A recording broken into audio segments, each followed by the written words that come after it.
Pensaba que no era capaz, que no iba a saber hacerlo.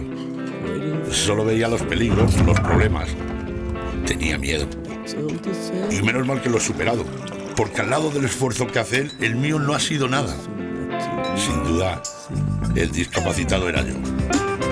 La integración social de las personas con discapacidad es una labor que nos implica a todos. ¿Y tú? ¿Eres capaz? Diputación Foral de Gipuzkoa.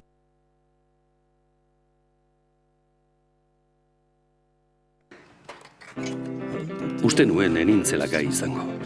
Enuela asmatuko nola egin. Trabak baino enituen ikusten arazoak, beldur nintzen. Eskerrak gainditu dudan, berak egiten duen aleginaren aldean, ezer gutxi baita nik egiten dudana. Ez dago zalantzarik, ni naiz gai etzenak. Pertsona ez gaituen integrazio soziala guztion eginkizuna da. Eta zu, gai altzara, Gipuzkoako Foru Aldundia.